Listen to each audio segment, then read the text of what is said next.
What's up, YouTube? So I just had a conversation with Russ Schaefer-Landau and Majesty of Reason about moral realism, which is not online yet, but I assume it will be going on Majesty of Reason's channel pretty soon. So towards the end of the conversation, one of the things we talked about was the idea of categorical reasons. Unfortunately, we didn't really have enough time to get as deeply into this as we might have done. Um, but this, I think, is the main disagreement between me and certainly, Russ Schaefer-Landau and between me and a lot of moral realists. So a lot of moral realists will say, and I mean a lot of anti-realists will say this as well, will say that moral judgments involve a commitment to the notion of categorical reasons or external normative reasons, where these are reasons for action that are independent of your desires and goals. So when I say something like slavery is wrong or you ought not to own slaves, well, like I'm not saying, oh, slavery is currently illegal, and if you own slaves, you're going to go to prison. And hey, you don't want to go to prison, so right, don't do that, right? That's not what I'm saying. What I'm saying is, even if owning slaves would satisfy all of your desires, right, and it wouldn't frustrate any of your desires, you still shouldn't do it. So morality is binding on us, regardless of what our desires or goals are. Now, there are some realists who don't make this claim. So a lot of moral naturalists will deny that morality involves a commitment to categorical reasons. But it's often thought that moral judgments do make this commitment, and the problem is, for me, and I think for at least some other anti-realists, I don't know what categorical reasons are. I just don't. I don't understand what people are talking about. And I mean, there's a sort of stronger and weaker way of putting this, right? So the stronger way to put it is, well, this notion of categorical reasons is just incoherent, right? And I mean, I have a suspicion that that might be the case. Of course, the problem is there's a lot of very intelligent people who have spent their lives studying this stuff, who insist that they do understand what categorical reasons are, and that they can make sense of that. So, I mean, look, I guess the weaker way to put it is, look, when people talk about categorical reasons, right, I just have no idea what they're talking about. So, I mean, I can't endorse, right, their theory. Like, if your version of moral realism involves a commitment to there being these categorical reasons for action, I can't endorse that. Actually, I shouldn't just say categorical reasons for action, because I mean, I don't understand what categorical reasons are. Period. Right? That includes categorical reasons for other things as well, like categorical reasons for belief. Um, I think I do wonder though whether this sort of point about incoherence is it may be the better way of interpreting things like the queerness argument. When Mackie originally gave the queerness argument, well, he framed it in terms of metaphysical queerness. So he points out that morality seems to involve this commitment to categorical prescriptivity, and he says that this is really weird. Basically, like how does this make any sense? Obviously, the response to that is, well, so what if something is weird, right? There's lots of weird things in the world, right? If just read up on quantum mechanics, lots of weird stuff going on there. No, I think that the point is not so much that like categorical prescriptivity or categorical reasons are strange, right? It's that they just don't make sense. Like I I have no idea what the hell this could be. So, obviously I will talk about reasons, but when I talk about reasons, you know, what I want to say is, I don't have a theory of reasons, right? So I can explain what I mean when I use reasons language in various contexts. For instance, if we're sitting and talking and I look out the window and I see that it's raining, I might say something like, "Oh, I ought to get a coat," or "I have reason to get a coat." And what that amounts to, what I'm expressing when I say that, is, I have a desire to stay dry. Putting on a coat would satisfy my desire to stay dry, right? Like that is a means of achieving dryness. And putting on a coat doesn't frustrate any of my other desires, right? And so that's it, right? That's what I'm expressing. I mean, the way to think about this is like if I was with somebody who was a non-English speaker or something, or their English is a second language, and I say something like "I ought to get a coat," and they don't understand what that means, right? They're like, "What do you mean ought to get a coat or have reason to get a coat?" I would explain my meaning in those terms. And one way to look at this actually is that I guess you could view this as like a desire reductionist account. So how I think James Lenman says, a space of reasons is a space of desires from the point of view of the person who holds those desires, or something like that. I mean, another way that I think one could look at it is that that the sort of ought or the reason just kind of disappears. Because one can, you could ask the further question, and some people have asked me this. They're like, well, I mean, I'm saying that when I say I ought to get a coat, I'm saying, I have a desire to stay dry. Putting on the coat is the means of satisfying that desire, and it doesn't frustrate any other desires. But then, like, why ought you do what satisfies those three things? Why ought you do what meets those three criteria? And I mean, there just is no further ought. There is no further reason. So, I mean, that's an explanation of at least one usage of the term reasons. Maybe I talk about reasons in other contexts, though, and I might give a different explanation. But so I can sort of understand that kind of reasons language.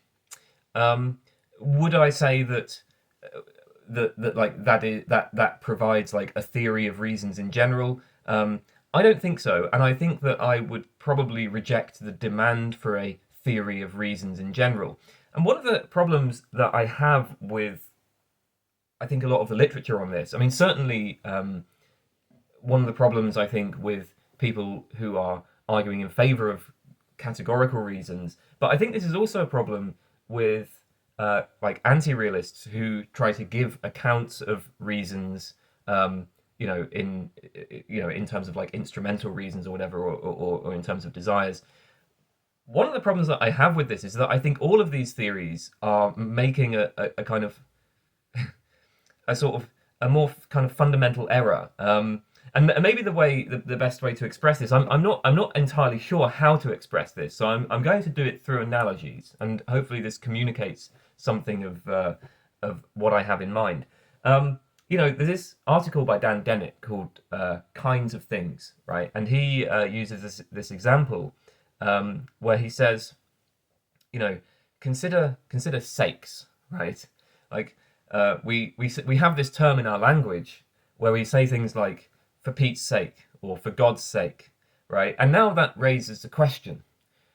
We can imagine a philosopher, looking at this and like extracting these propositions and saying, okay, well, what exactly are sakes, right? What are the identity conditions for sakes? How many sakes are there?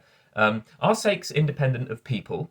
I mean, for instance, art for art's sake. You can do art for art's sake, right? That's true, right? We have the intuition that you can do art for art's sake. Well, that suggests that things other than people can have sakes.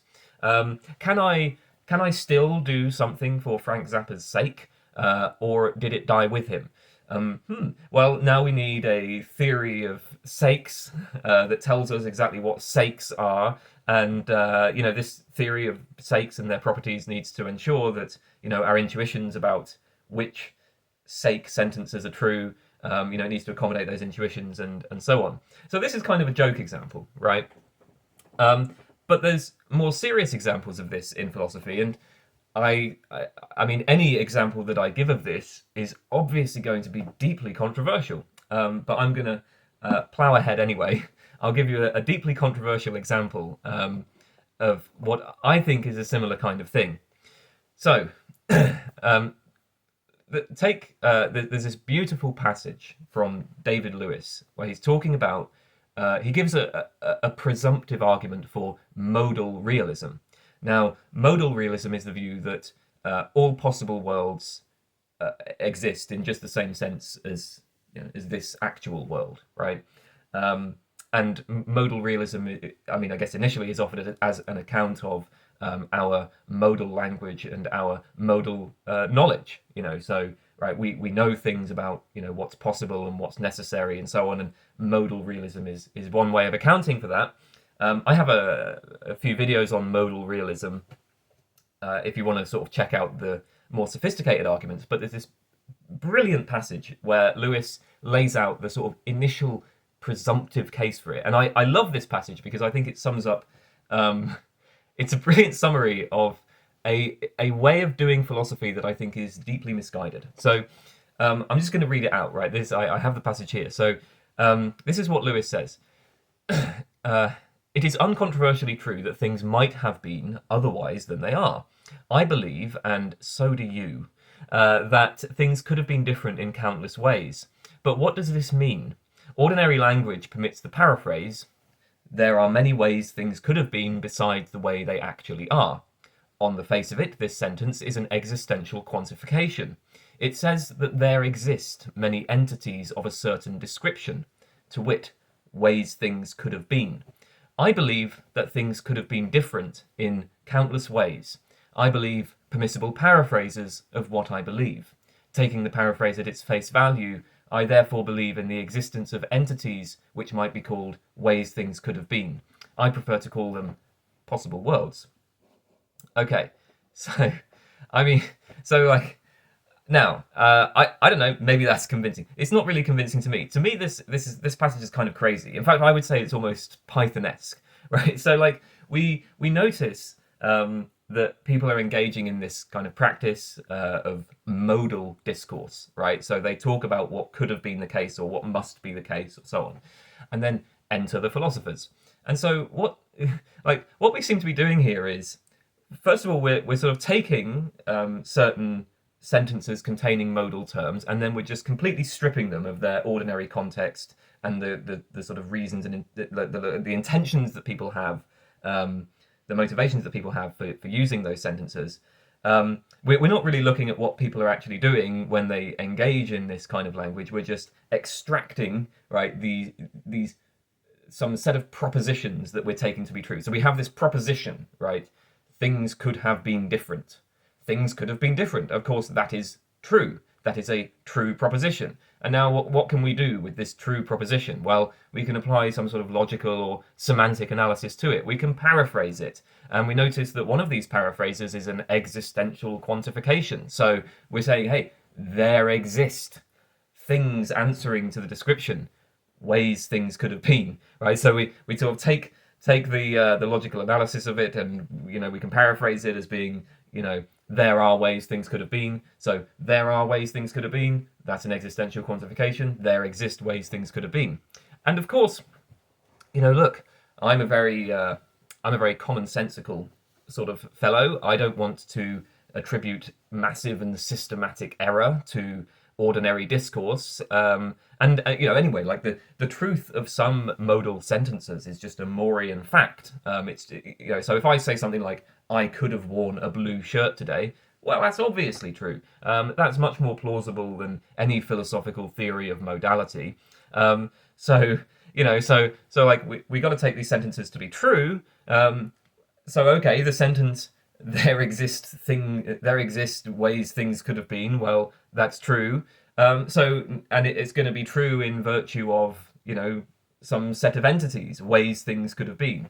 So now we have like a set of entities answering to a description, ways things could have been. And we can do metaphysical theorizing about them, right? We can now start asking, like, okay, what are their properties?